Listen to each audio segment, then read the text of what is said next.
do I want to use fear in a way that's productive, that motivates me in the right direction? Or do I want to let fear use me, just like in the idea of tyranny?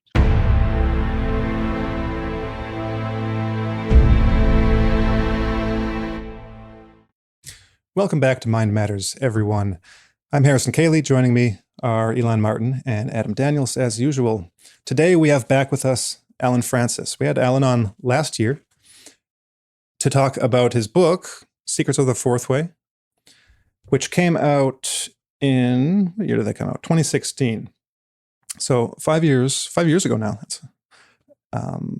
And Allen also spoke with us about some projects he had going on and that he was launching. And one of those is the website istfw.com, International School of the Fourth Way. So we'll include links in the show description and a link to his book and the website. And to start out with, Allen, first of all, welcome to the show. I want to ask you just to give us an update on the International School of the Fourth Way and how things have progressed since we last spoke with you. I know in the year and a bit since we've spoken, there have still been lockdowns, various travel restrictions. I know you were trying to get started up a physical location in Spain. Can you just tell us how things have been going, or if you've run into any obstacles? Sure. Good to see you again. There have been quite a few things that have predictably, you might say, gotten in the way of our scheduled opening in Spain. There are two people there, Lucy and Jane, who are working towards trying to get a pied a terre. First of all, just a house that people can come and visit us, and we can do some workshops out of. And then later the purchase of a larger property that we can have people live on and visit and have a community, really. And all those things are, as usual, more difficult than you first believe it should be or could be, but there are many complications in dealing with the bureaucracy in Spain, and both of these, the two of them, Lucy and Jane, have gotten their residencia already, which is really good. That took a little bit. I have to also do that myself, but I'm in the process now of finishing up doing some renovations on my house here in the Sonoran Desert in order that I could then sell it. And that would be part of what would go towards I need a certain money in the bank to get the residencia and so on. Yeah. So in the meantime, things are going fine, especially with the website, ISTFW. We're gaining people who are interested in the project. We really need some major donors. I used to be a strategic planner for nonprofits here in America and helped set up and all that. And of course, we are not a nonprofit. I'm not sure whether we're going to go towards that or not. But in any case, and in Gurdjieff's case as well, when he was at the Pure or trying to set up the Pure, he needed help from people who had some money. And he was fortunate to be able to get that help. And we're hoping that we will also get that. In any case, we're determined to start the center no matter what. So we're hoping next year will be when we officially opened in 2022. In the meantime, we are dealing with everything everyone else is dealing with. The COVID problem, which we will be talking about, of course, is twofold. One is the actual uh, virus, and it's many, many sort of like, a Hindu god, with many arms to it. And also the political ramifications and social ramifications of all that. These are all certainly impacting, as it did with Mr. Gurdjieff in his time, impacting what we're trying to do. And unfortunately, Mr. Gurdjieff was in the middle of tremendous difficulties, including the wars and the 1930s with the Depression. And also in the World War I, there was the extraordinary influenza epidemic, which really killed a lot of people. And so Spanish flu, they called it.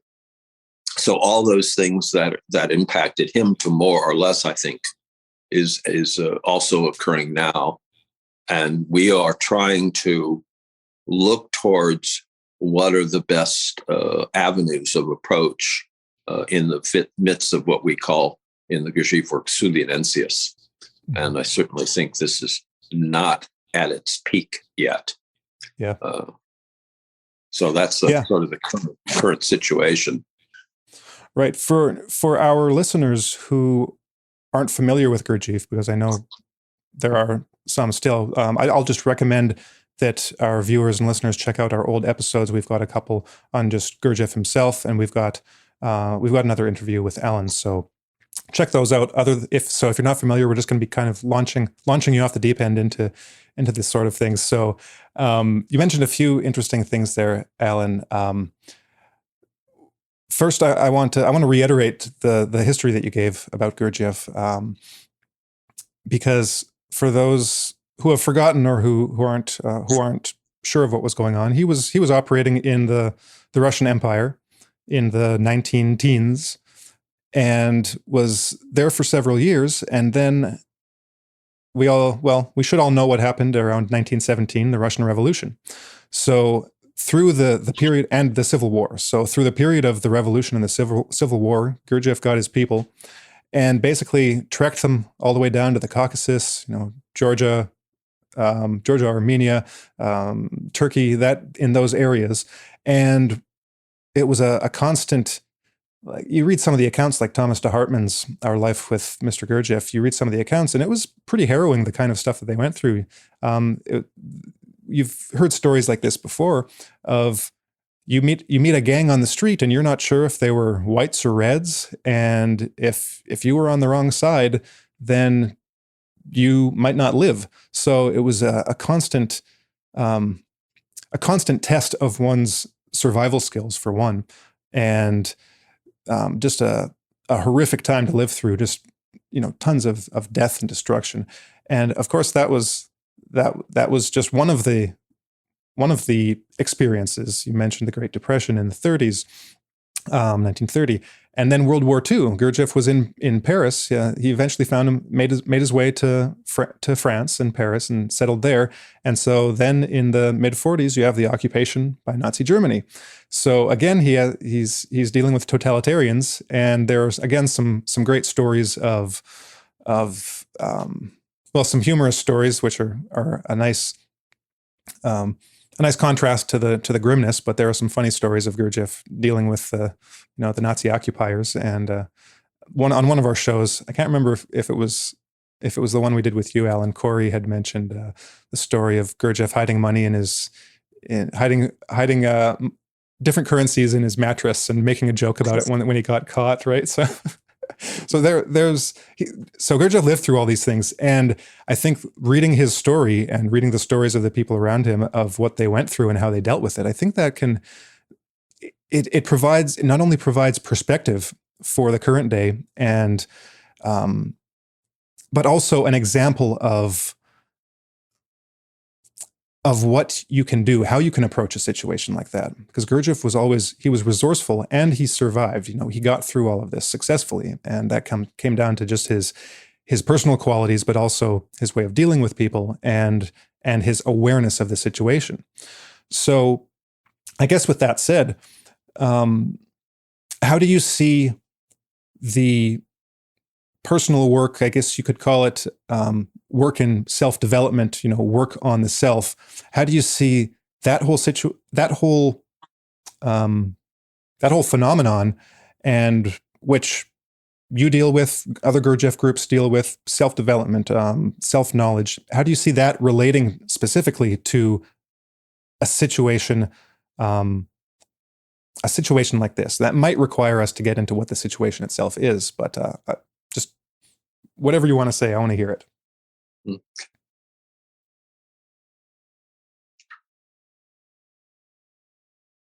For us in the Gurdjieff work, what's most important, of course, is not so much the words that we speak, but that we try to be here present in this moment. And it's quite amazing how difficult that is to pay attention to oneself, where your body is in this room speaking to you. And really, that's fundamental. That's perhaps the most fundamental thing. And how Mr. Gurdjieff's ideas interact with that attempt to be here, to be awake in this moment. And he gives 3 lines of work, which are the line of working on myself. And this is the first thing. And he even speaks about the need to be a conscious egoist. That is really to focus on oneself. And then the second line is working with other people. And Sangha, I think it would be in Buddhism, when something like that is. It's this importance of being connected with other people in a way that produces a certain effect on yourself and on them. And then thirdly, working for the aim of the work. Why is the work here? Why did Mr. Gurdjieff spend all this time and energy when he could have made himself a rich man 100 times over, and spend instead of sacrifice his life for this purpose? And that is a little more complicated, but in his book, Beelzebub's Tales to His Grandson, he makes it clear that this purpose is involved with what we're talking about. That is, finding some way to get humanity out of its downward trend, trying to somehow stop this entropy that we're all involved with. And we see in the last 100 years before, millions and millions of people murdered in war and in starvation in China and Russia and many, many places. And what's that about? Why are we doing that? Why can't we stop this? And of course, Gurdjieff points to the individual. He points back to ourselves. Who am I? How am I? If I'm asleep,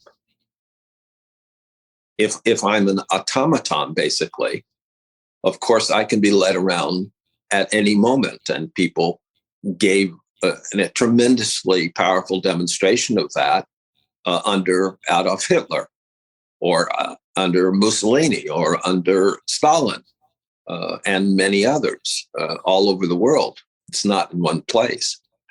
And so then we are these kind of sheep that willingly go to the slaughter, or willingly slaughter other people. And so Gurdjieff is saying that it has to start with the individual. All sort of big programs, these big kind of idealistic concepts about how you're going to change humanity don't work. And in fact, they often turn to the opposite. And that's, he talks about in what's called the law of octaves. And that, by the way, is so interesting because the original Mendeleev, before Mendeleev, the original chemical table was called the law of octaves, because it was based on this progression, same progression. So in all things, from chemicals to humans to cosmic laws. There are these processes that are going to occur, and for us, we need to understand them if we're going to change anything. Otherwise, if we start to change anything without knowledge of these laws, then we're going to end up, as he said, very often going in the opposite direction that we first proposed. And you can see that all over. At the beginning of Hitler's time, as you probably know, there was a big movement in Germany back to nature, and just very big. All the use. And it sort of reminded me, I was a hippie, of course, in the 60s. And it reminded me of the hippie era. We were all into back to nature. I was going up to, backpacking in Beg Sur and meeting all kinds of people all the time and interchanging ideas and things like that. And I think it was sort of like that in Germany. Now, how did that turn into the Hitler Youth? How did that turn into one of the worst tyrannies the world has ever seen?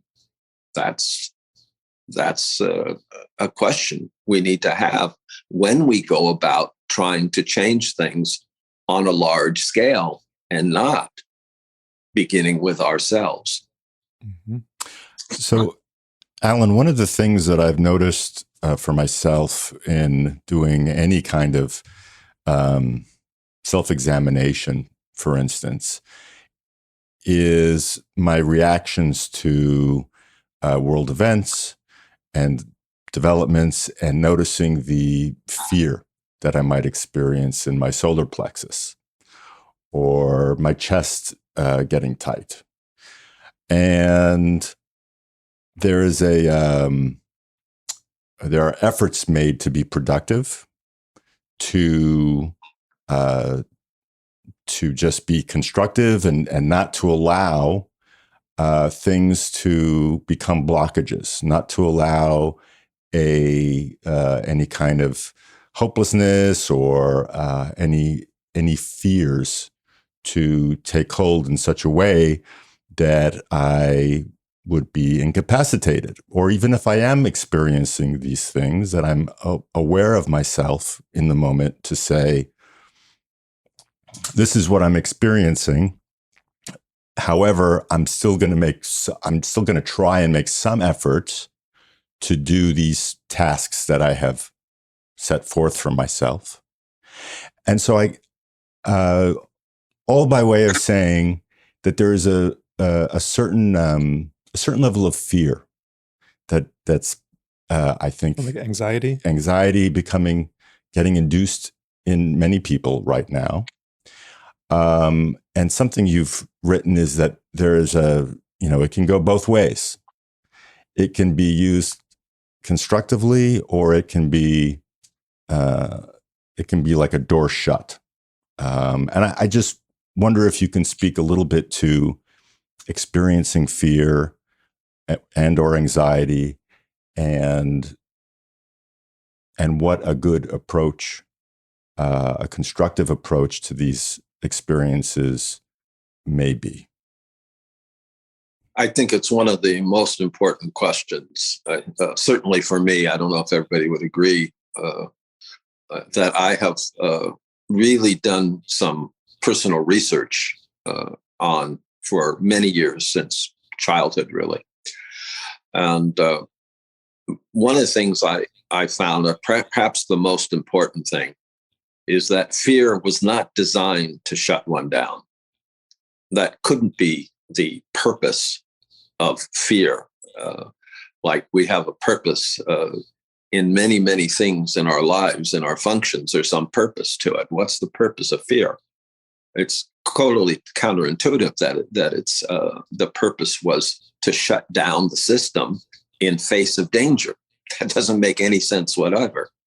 So what I found, and I tested this, I would think very thoroughly in my life in many ways, that fear is literally a doorway that can open to higher and more deeper perception, to a deeper awareness, to an awakening, really, on an instinctive level.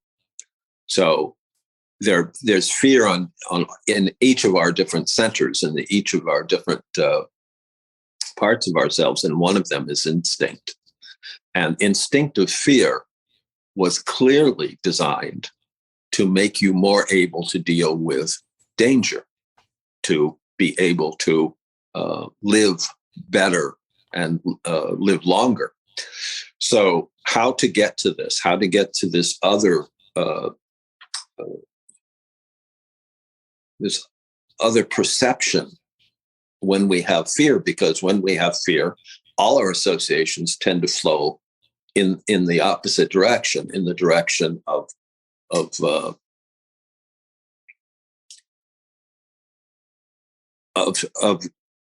not opening up, not becoming aware, for example, of my surroundings so I can do better. And I use the analogy because I did this quite often, of walking down a dark alley at night. So you're walking down a dark alley for whatever reasons. I did it very often just because I was testing this fear. What is fear? And you hear a noise, and you want to assess that, determine, is this danger, or is this benign? Is this something like a cat jumping on a garbage can or something like that? Or is this somebody hiding, waiting to rob you, hit you over the head? So in order to do that, what I need is to be very focused and very aware, and a sense very centered. Then, like a good martial artist, I'm going to be able to take whatever steps I need in order to get away from any kind of danger, or simply to settle down and calm down because there is no danger. But it's very practical, you know. And I use the neurohormone adrenaline in order to increase my perceptivity. And also, of course, bring my body to a point where, if I need to, I can move quickly and efficiently. So fear, and that's one kind of fear, which is very real, picking up a rattlesnake or nearly stepping on one. There are rattlesnakes out in the Sonoran Desert here. That is very palpable and very, very simple to understand. But there are many fears that are based in imagination. And those fears, as you were talking about, which often lead to anxiety, I fear the future. Well, of course, you could live your whole life like that, in fear. What's going to happen? I'm going to lose my job. I'm going to get sick. I'm going to get COVID.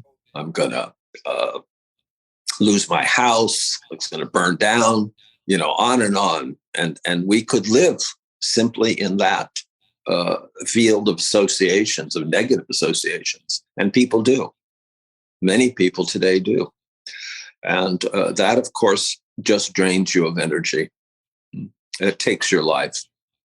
So you have to make a determination. Do I want to use fear in a way that's productive, that motivates me in the right direction? Or do I want to let fear use me, just like in the idea of tyranny? Do I want to let it use me and control me? And that's my choice. Once I know this, before I know that, of course, it doesn't seem like there's a choice. I'm locked in. I'm locked into the ordinary definition of fear. Mm-hmm. It's almost as if, well, first I'll preface this by giving a little anecdote. I'm reading a book that was written back in the 30s. I think it was in 1930, called Psychopathology and Politics. I can't remember the author's name off the top of my head, but it's considered a classic in the field of political psychology. And in one of the first chapters, he points out that he talks about case histories of people, and he talks about a judge. And this is about, in my language, I'd phrase it as he's showing the importance of self-knowledge, but the lack of self-knowledge. And this is why it's important in politics, the subject that he's dealing with. So he's talking about a judge that had come in to psychoanalysis because he'd heard of the great things that it could do. And he gives a couple examples of either the lawyers that he's working with that are appearing before him, or clients, or just people. And so there's this one lawyer that he realized that this guy rubbed him the wrong way, and so he didn't like him, but he didn't want to let that bias his decisions. But because he didn't want to let that bias his decisions, he was actually sustaining more of his objections than normal, and actually overcompensating and giving this and giving this guy special treatment. And he had no control over his actions. He found himself doing things that were irrational, and he basically wanted to figure out how he could regain his objectivity in regard to this guy.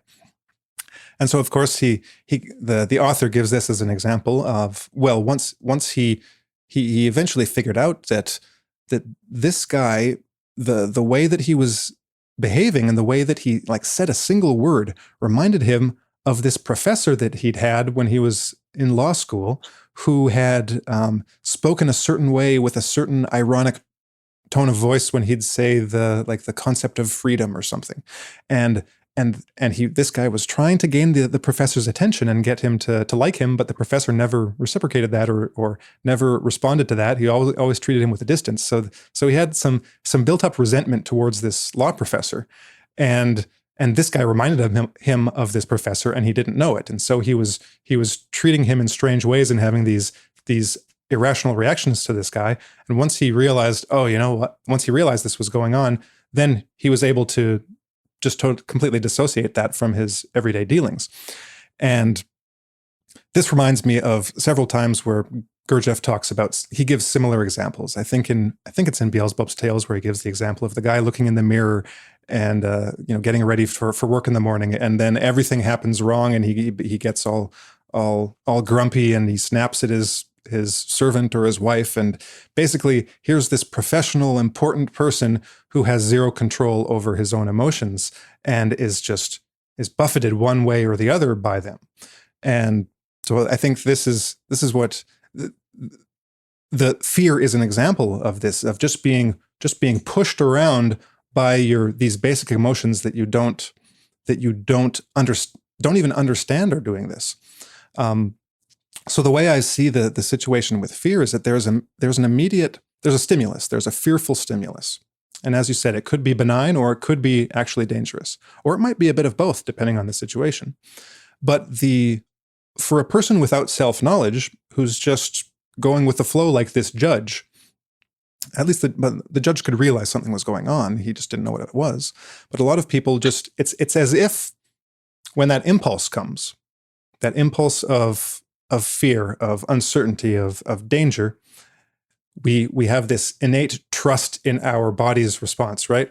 Fear, that might not be entirely accurate, but fear, okay, I'm just going to listen to this and do what comes naturally, and it's just turn away and run. And not to open yourself up to it, right? That's the constricted response.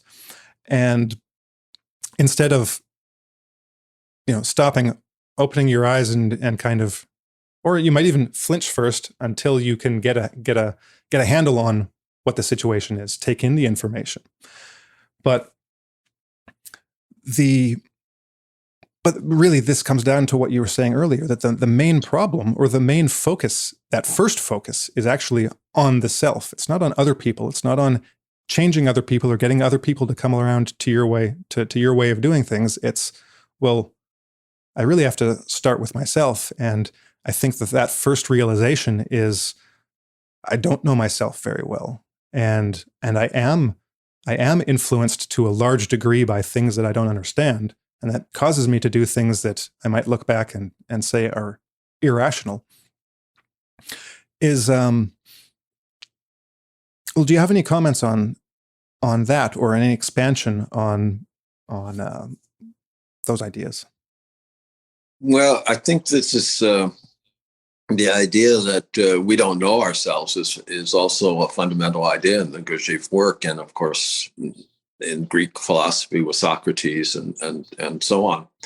And so we take the idea of observation, in particular of self-observation, very seriously.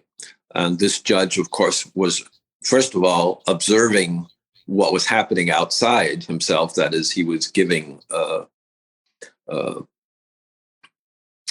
he was letting this person have his way, but then he turned that and he said, but why am I doing it? So the arrow went back to himself, which is exactly right. You know, this is what we need to do. And in all our manifestations, when we see something like that, we need to turn our attention back to us. Why am I doing this? And the problem, of course, with us is that we're so intellectual, you know, that we're all in the head, you might say. And so this question becomes a kind of simply self-reflective exercises, and rather than a real deep inquiry into who I am and what kind of person I wish to be, as well as what kind of person I don't wish to be, which is like the situation of the addict. The addict is told, don't be an addict, you know, but he's not told, but what can you be? You know, what is the positive side of getting out of this prison you're in? But the addict is not the only person in a prison. In fact, the vast majority of us are in prison, and we don't see it. But then something happens, if we're fortunate, like with this judge, where all of a sudden he sees he's doing things that don't make sense to him, and he wonders why. And this, by the way, is something that Gurdjieff talks about in his book, Beelzebub, at the beginning of the Society of Akaldan, which was a great society that investigated not only the inner workings of human psychology, but also what was happening in the world around at the time. And that, according to the book, according to Gurdjieff, was before the Great Flood. Actually, there's been a couple of floods, if you want to go back to Gilgamesh. But before that Great Flood, where there was something going on outside them, they could see that. They knew something was going to happen, and yet they didn't know what. And so part of that inquiry was outward, which was going to different places and looking at the geological situation in these areas. What was happening? Was there more geological activity in different areas, and what were they? And somehow, apparently, they were able to calculate that Atlantis was going to sink under the sea.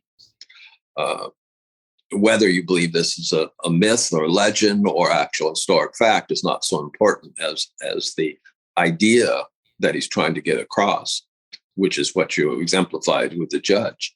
And then seeing all this and trying to work this out, they came back also to themselves. You know, how am I? And it's very interesting because in our work, there is this idea that we ourselves, especially when we're involved with larger groups of people, have an influence on the planet, on organic life on Earth, and even on geological and meteorological changes, which, of course, anybody that's studied shamanism would say, of course. You know, that's exactly what a shaman was about. He was about psychologically helping his tribe, and also at the same time gathering together that they produce some kind of influence that would then help stabilize the situation. And the Hopis, who I think were one of the most interesting of the American Indians and Mesoamerican, said that we've gone through this 3 or 4 times already, and we're about to do it again. And so what are people going to do? They're going to hide, they're going to deny, or they're going to accept that we may be in for some very difficult times, as you mentioned, Gurdjieff did. and figure out what they want to do and what their personal responsibility is towards that. So, Alan, one thing one concept that's presented in your book is the hasnamus, this idea that there are individuals who are masquerading as human beings. And like you said earlier, I mean, there's very little we can do to affect positive change on a macro level, but we can, at the very least, work on ourselves to the best of our ability and with others in our proximity. At the same time, it seems in observing social developments and movements and ideological politics that there is this growing or festering enlargement of the hasnamus, of a kind of mindless, emotionally plagued impetus among a lot of people. Yes. And I guess one question I would have is, has it always been there and now it's been activated, or is it just that it becomes exacerbated in certain times and periods, and like we're seeing right now? So really, any insights you have into this emotional plague that we seem to be witnessing is helpful, I think. Yeah, that's a term I've always liked from Wilhelm Reich, emotional plague. I think it's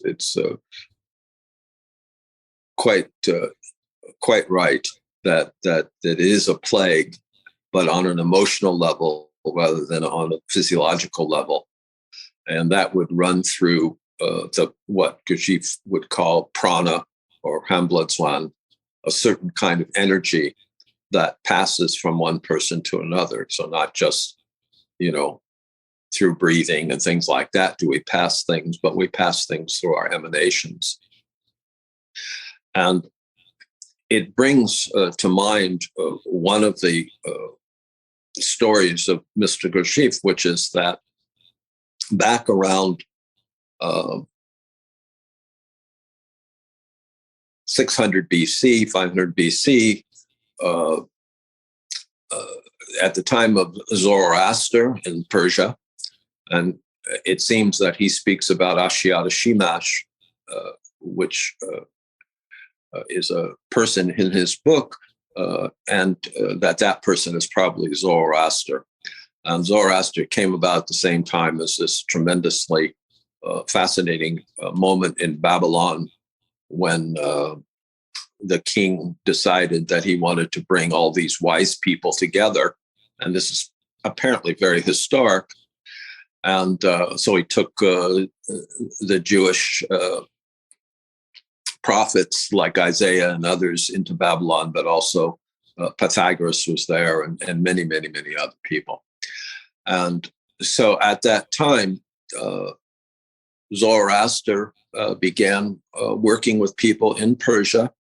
And his concept was that he took two people, and these people were already some kind of initiates in something, but he then began informing their reason to bring them up to a higher level. And once these two people were brought up to this higher level, they went out as kind of like apostles and tried to then help two other people rise up to this level, and so on. And so the story about rice, where the guy says, well, just pay me in a grain of rice and double it, And of course, that was the kind of effect it had. Also, a kind of the opposite of an emotional plague. It was an emotional catharsis, an emotional awakening. And so throughout Persia, there spread this teaching. And of course, it's based on the same ideas as we find in Christianity, where Jesus says repeatedly, awake. That's his main command that he gives to people. Awake, don't sleep. And he means psychological awakening, really being here. And so Zoroaster was working on this premise, and the whole area, and Persia was quite big at that time, Persian Empire, under Cyrus, of course, and began to spread this idea and this new awakening. And so many people apparently got on board with this, and at some level or another were transformed by this teaching, that even people in positions of authority, like we call mayors or governors or whatever, when they saw that they were not equipped, and this would be very funny in our day, they were not equipped to govern. Never. You know? and they actually gave up their position to a wiser person, and said, "You please take my place, because I don't know what I'm doing, but I know you do." Now, of course, if you find a politician like that, tell me. I'd be glad to vote for him. In any case, they first was this inner psychological transformation that led to this sociological phenomena, you know, and just Gurdjieff speaks about it, just a fantastic. And if you read about Zoroaster and you read about that time, there was this spread of this teaching, and there was relative peace in that area, which there pretty much had been for some 200 years. Now, this goes to your question. All of a sudden, this guy comes up, and I think Gurdjieff, his name, Gurdjieff Lentro Hampsonen, which is kind of a combination of names, but he started saying, well, you know what? It's not right that you have to make any effort. You have fully the right to be free, and you can awaken just by letting go of everything and not being responsible. Why should you have to do this? You're not slaves. And so he helped destroy the underpinnings of Zoroaster's teaching, because Zoroaster was based on responsibility. And there's that psychologist that goes around today that talks a lot about responsibility. He's an interesting guy. He's on YouTube and stuff. Jordan Peterson. That's the guy, yeah. So I don't agree with everything he says, but he's pretty reasonable. Anyway, so this guy, Lentro Hampsonen, which they would say now, or at least we would say when I was younger, he was a mama's boy. That is, he never grew up, never became a man. And so he wanted everybody else to also agree with his attitudes, with his predilections. And so that began destroying it, because, of course, it's like smoking opium. Mm-hmm. If you smoke opium, well, who in the hell cares? I'm free. Everything's cool. So then Alexander came. I think it was 323 BC, if I remember right, something like that. And he decided he was going to take over the world. And he, of course, was a narcissist egoist to the extreme degree, and had no idea what was going on in the Persian Empire in the sense of this great teaching that still existed there. And so he came over and decided to destroy the culture, the Persians, and then, of course, went into Egypt and other places, and calling himself God, basically. So those two combinations, which is very interesting, one on a psychological level, one on a large sociological level, where it was able to destroy much of the teachings. And of course, the Zoroastrians who were left the part called the Parsis. Most of them moved to India, and still many of them still live in India, and they're called fire worshippers. So here you have an example of a Hasmonemus not only destroying his own possibilities, his own soul, not just his mind, but his soul. He was out to destroy others, and that's a quality of a Hasmonemus. He's not content with destroying his own life. So why is it today?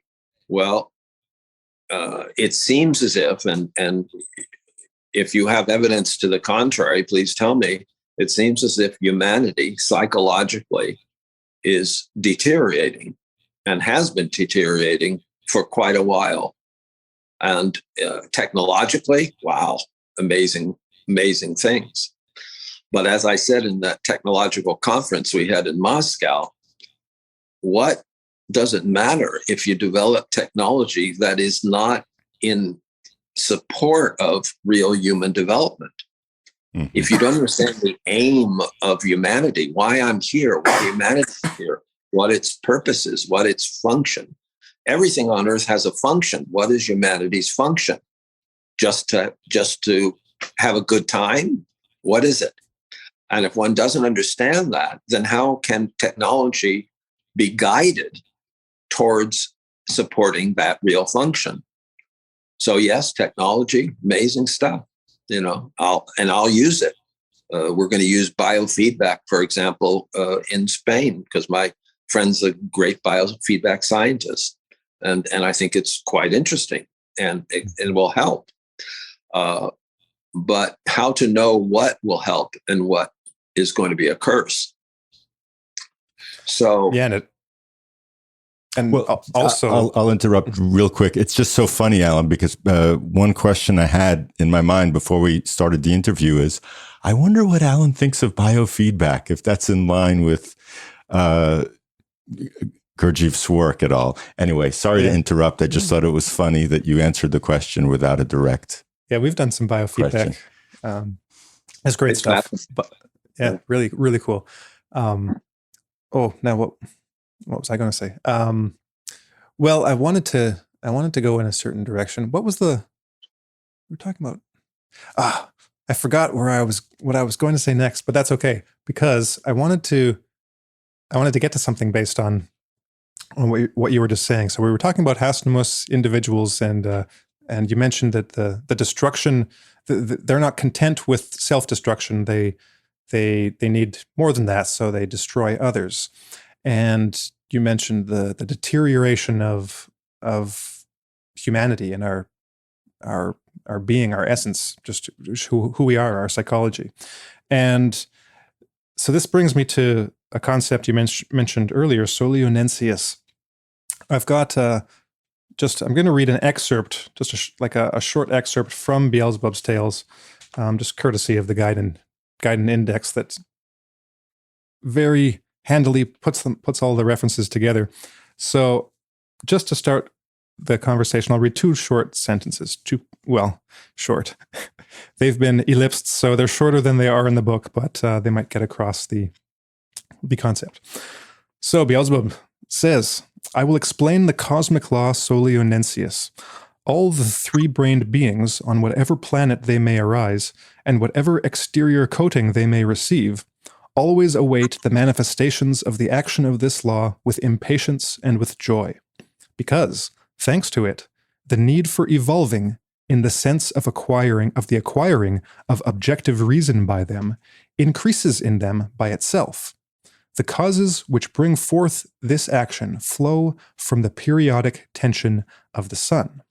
That's the first one. So he's saying the origin of this process, this phenomenon, has to do with the tension, the periodic tension of the sun. So it comes and it goes, and it results in normal beings with the manifestations of impatience and joy. So the second one is, let's see which one it is. Okay. When there began to become predominant the evil inner god named self-calming, then, under the influence of the action of Solionensius, instead of the desire and striving for a speedier self-perfection, a something began to arise, such as they characterize by the words need of freedom, which chiefly serves the cause of the arising there of grievous processes, similar to Bolshevism.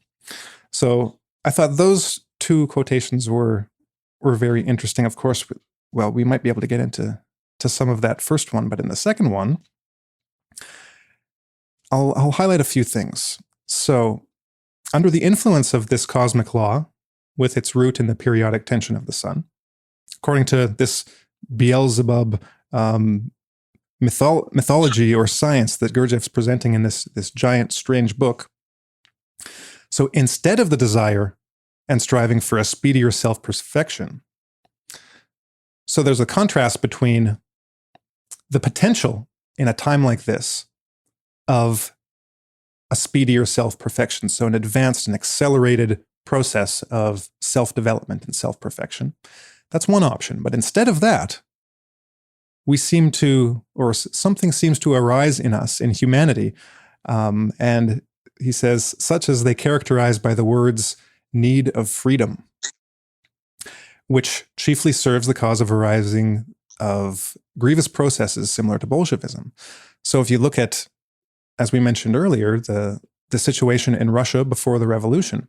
Well, what was the revolution about? What were all the revolutions in the 20th century about and beforehand? Well, they're all in the name of freedom or liberation from something.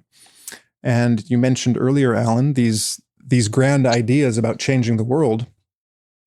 Well, most of them, I'd say most of them have what seems to be a noble calling, to be free from the oppressions of those other people, that group, and it may be because of the color of their skin or the amount of money they have or what country they're from. Maybe they're a foreign occupier or whatever.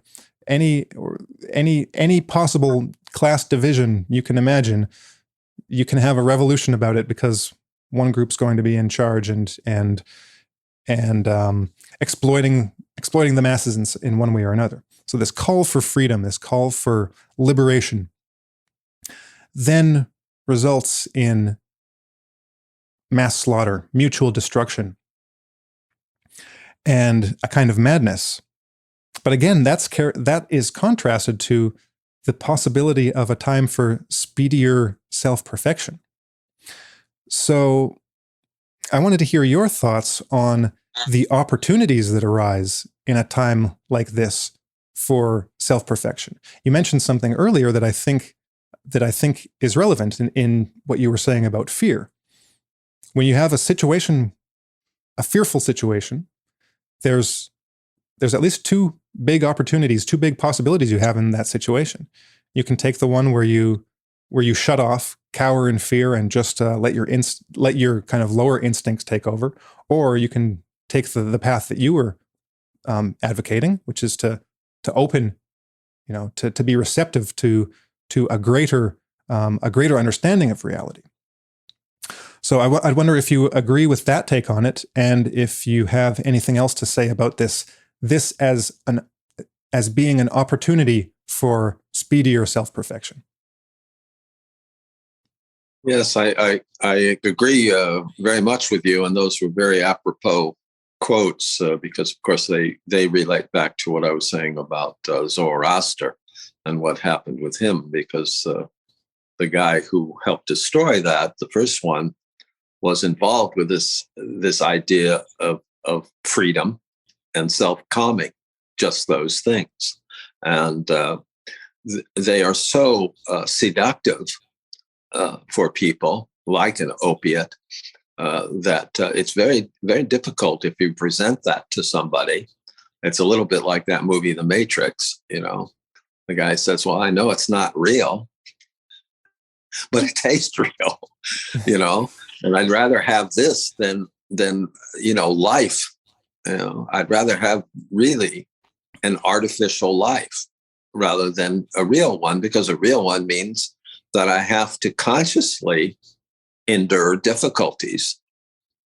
And so in the Sulianensis, with the tension coming out of the sun, we're talking about an actual force from a higher level that's descending into the earth or the earth plane. And this force then, if one is open to it, one is receiving a higher influence, literally. And that, of course, can help to motivate one and help to engage one in this work of transformation. And on the other hand, you have, and these two sides are in each of us. It's not like it's in that person, or in that person. These things are in me. And so then there's a part of me that's going to say, well, yes, I want to be free, but not in the sense of inner freedom, but I want to be free from the constraints of the situation, of the society that I'm born into. And certainly certain societies and situations are quite difficult, quite bad. And the situation that was in Tsarist Russia for the vast majority of the people, which were called serfs, was very hard life. And parts of Russia still has a hard life, but not anywhere compared to that. So you have this perhaps legitimate desire to have more economic freedom, have more ability to speak what you want to say, and to have fun, whatever, to believe in what you want to believe. All those things are legitimate.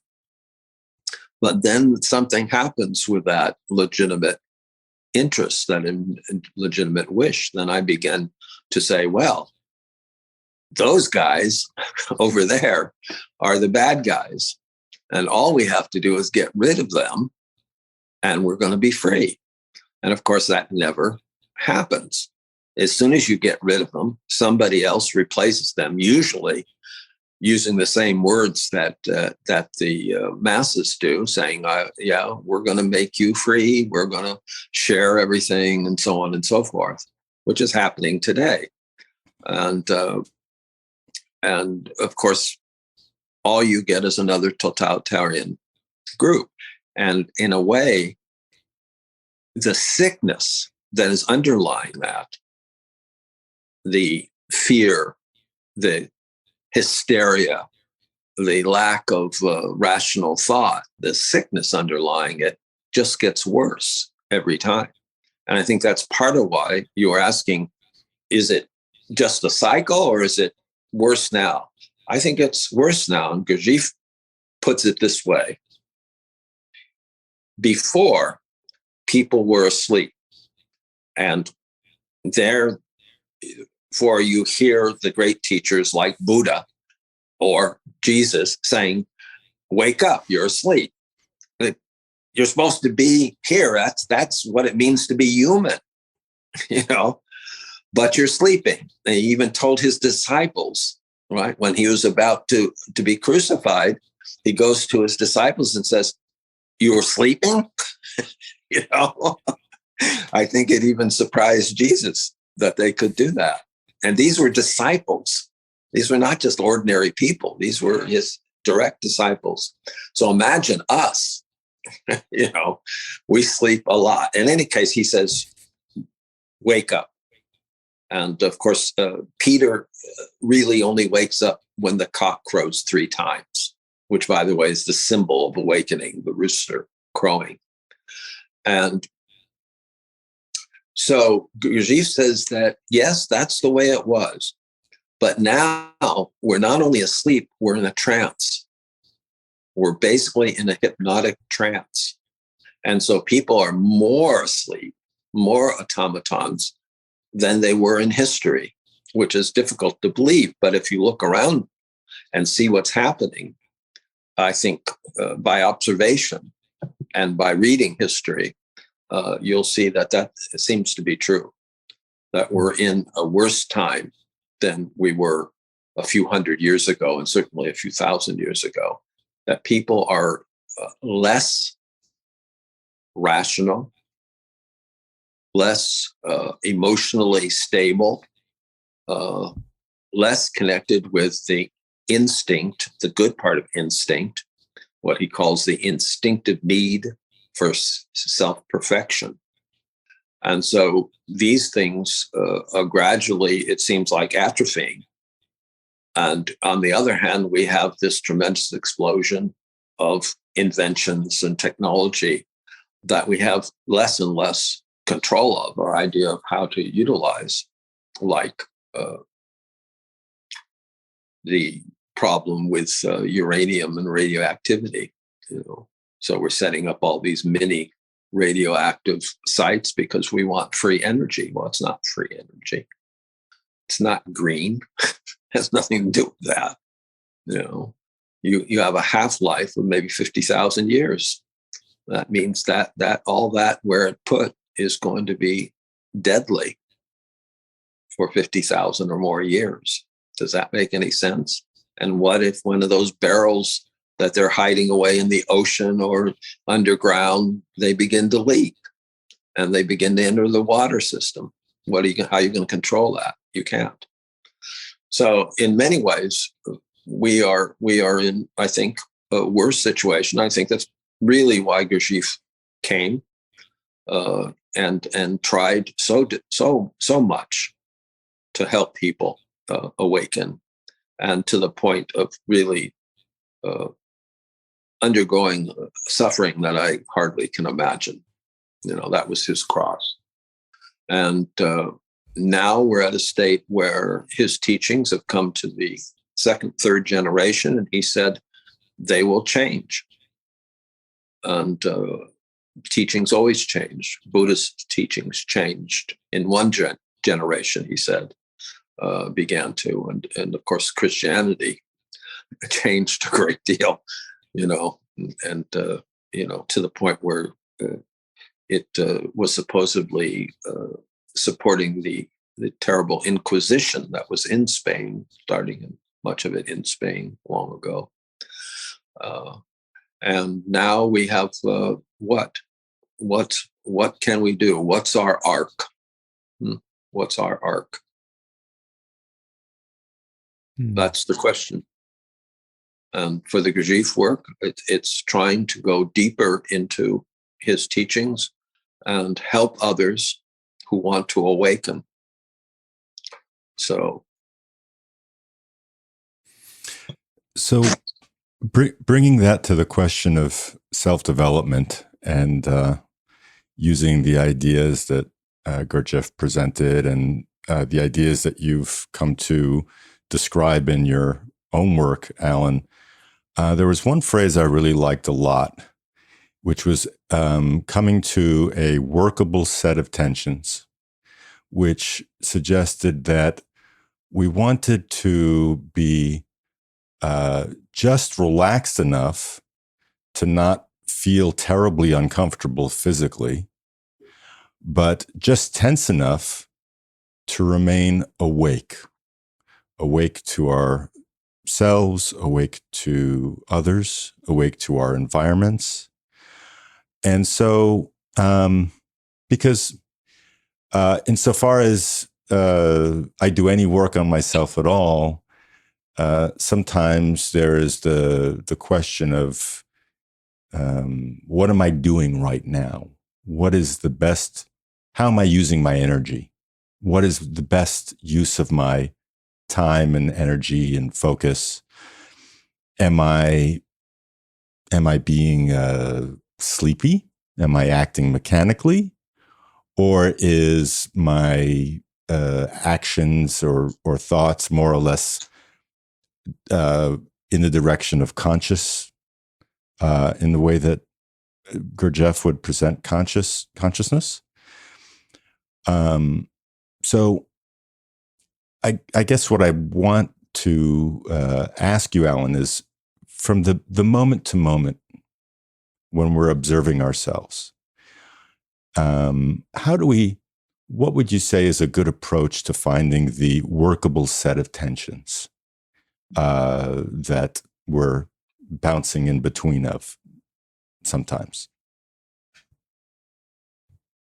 Well, this is really the importance of duality, and you hear, of course, about people saying, non-duality, but the beginning of everything from unity is duality, and without duality, without this tension, we're not going to pull in what's called the third force, the Holy Spirit in the religious sense.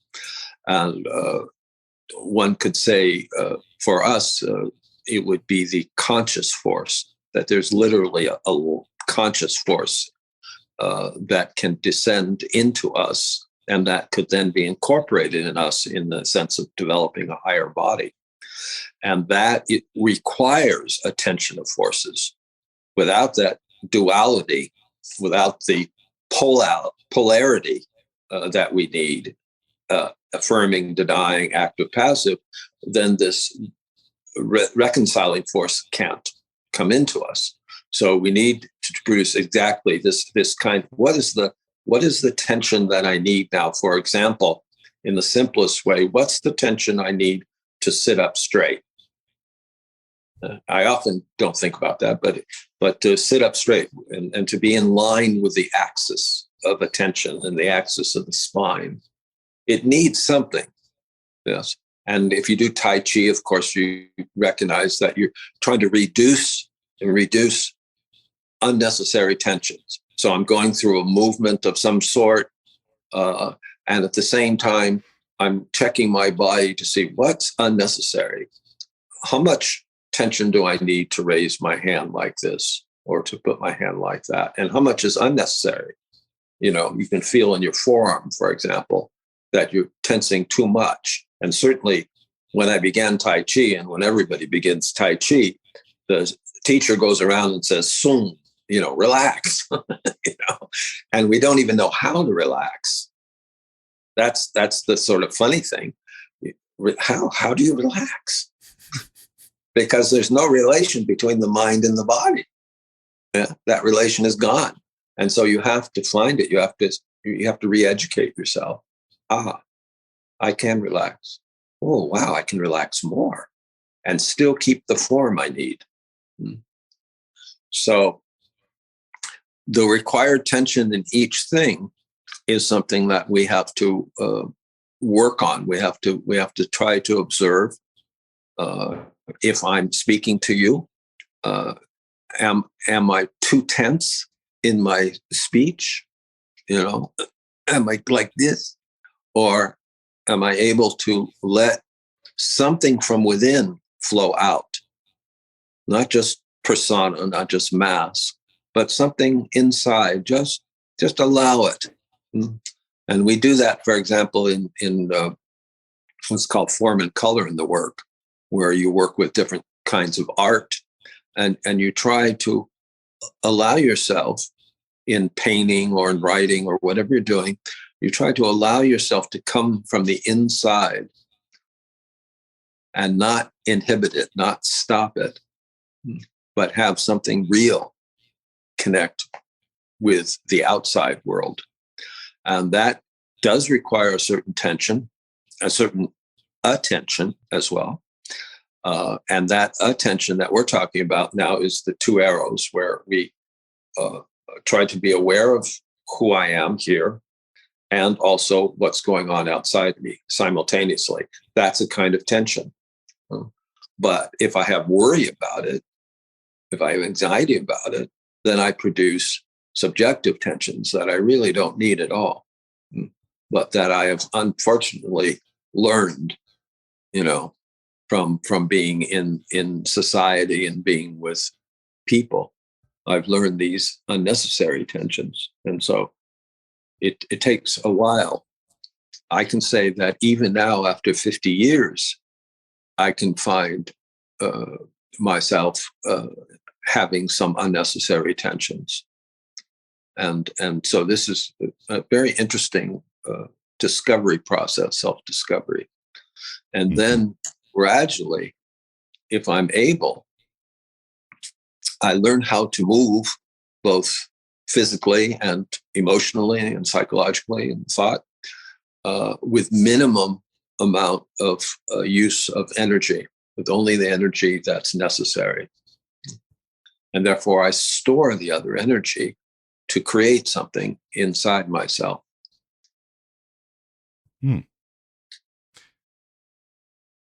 Well, I know in your first book, there's a great, interesting section, the Handbook on Energy. And you talk about, in addition to Tai Chi, you do Qigong. I don't know how much I want to get into that, but maybe this might be a way of asking about your new book, because you've been working on a second book. Maybe can you just tell us a bit about it? Will it kind of continue some of the themes and writings in the first book? Do you have anything to give us on that project? There'll be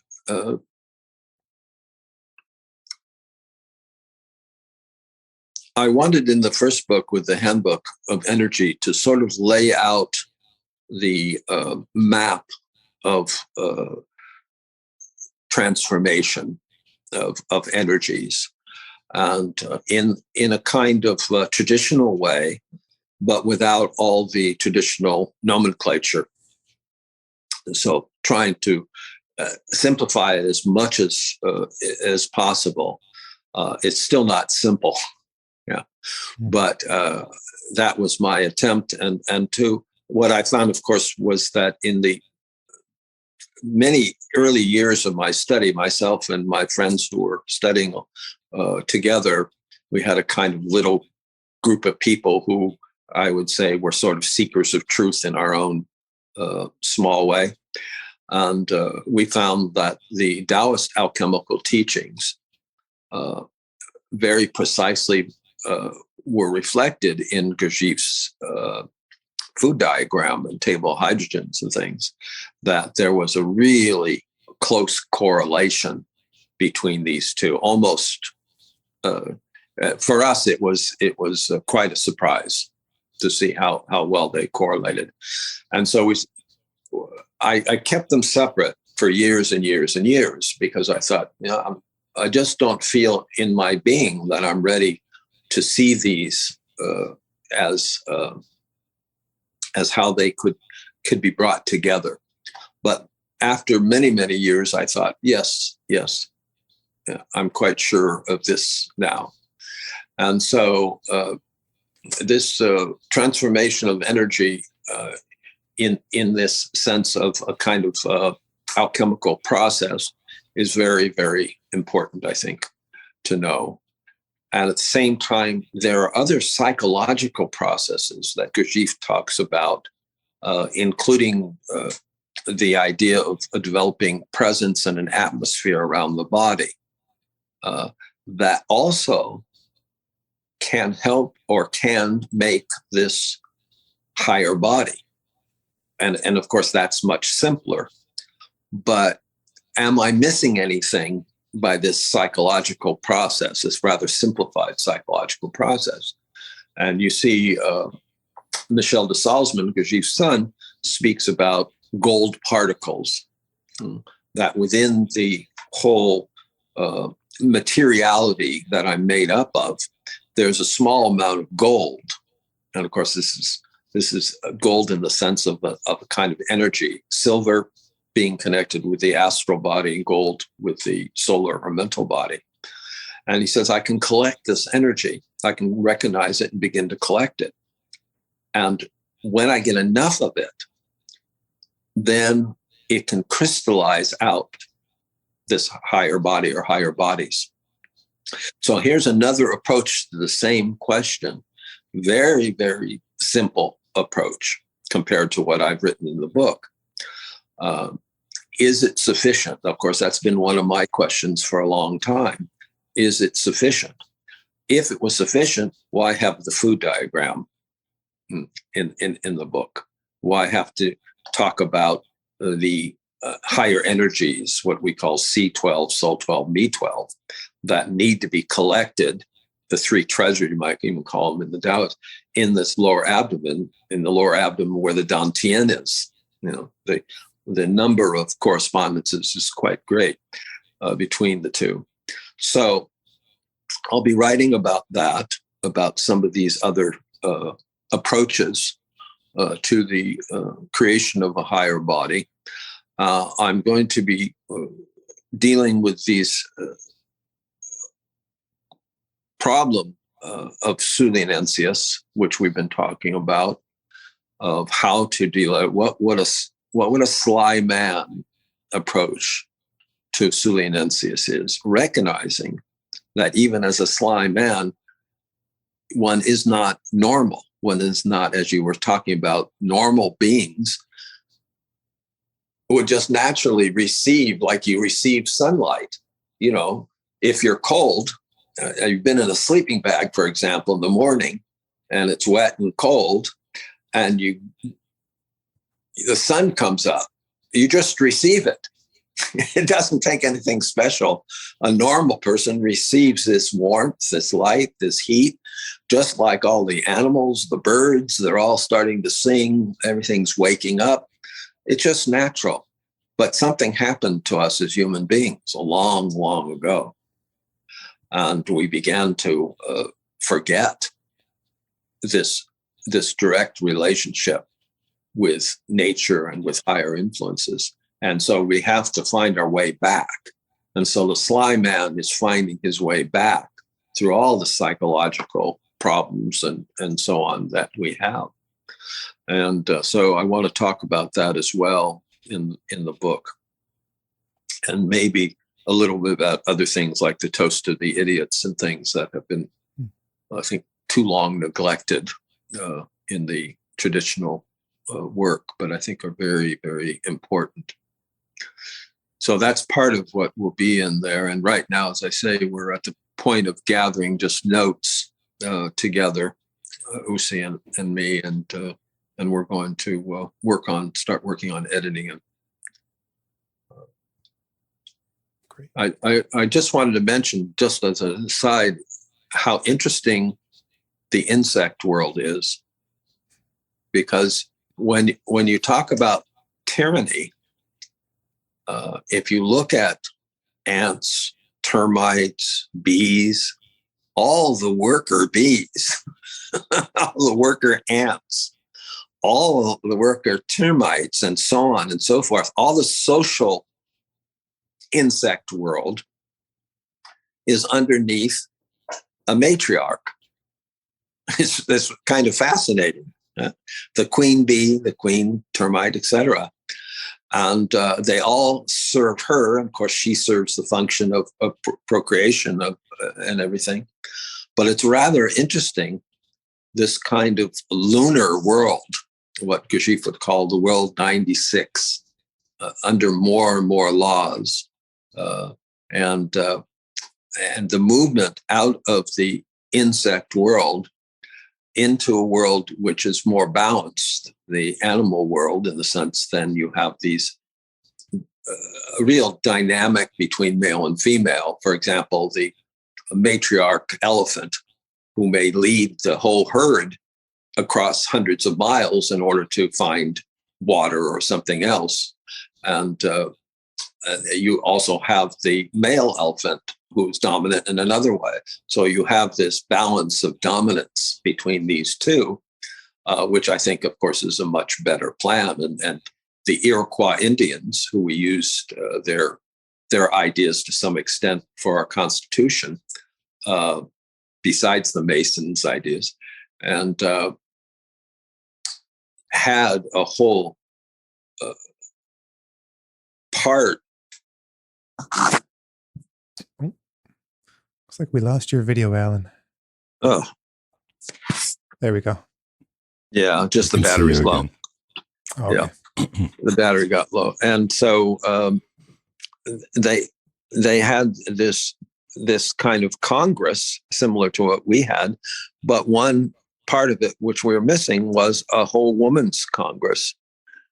You know, I think it was fascinating, so that the women also, among other things, had the right to veto going to war because it was their sons going to war. And so they had the right in the Iroquois to veto that if they felt it was unfounded, if there was no good reason for it. So there was this much better balance, I think, and so to avoid tyranny, that's one of the things we need. We need this balance between yin and yang, and I think that would reduce tyranny, which, the etymology of that word not only includes a cruel person, but also a person that doesn't have the legitimate right to rule. So that's the combination of ideas, I think, involved with this idea of tyranny you brought up. And if only we had Zoroaster's people and politicians who are willing to give up their position because they recognize they're incompetent, or they simply don't know as much as somebody else who would do a much better job. But except for George Washington, who in the beginning actually said, no, I won't be president. And then they asked him, of course, that may have been a sly man's approach to becoming president, but then they asked him, please, become president. But other than that, you don't see that happening. No, that seems to be one of the flaws in a lot of political systems, but Western systems in particular is how to actually select ideal, or just even not ideal, just decent leaders, better than average. It seems it's one of those problems that we just haven't quite figured out yet. And you were speaking about that reminded me of something from Salito Solano and Catherine Hume's notes on their time with Gurdjieff, and it comes up several times in the transcript, or in their transcripts, in their writings. Gurdjieff talking about the king at the time. Now, I'm not a big British historian buff, but he just railed on the king. I think it was I looked it up at one point, but my history isn't as good. But he said he criticized the new king because he basically wasn't upholding the expectations of what a real king should be. And even a king in the British in the British system at the time, there were qualities that a king should manifest, and that should manifest in their actions, in their self-presentation, and even on just a symbolic level, in addition to other ones. And Gurdjieff was just railing against the king. Part of this could have been because I think it was Miss Gordon, who was part of the group, who was a British and patriotic British woman. So it might have been just partially a way of teasing her or pushing her buttons, but it seemed that there was more to it than that. That there are these almost archetypal positions in a society, like in the insect world, like the queen bee. There are situations where and social structures where there will be and there is a leader. Naturally, that situation will naturally arise when you're doing a project, when you're working, on a bridge or something.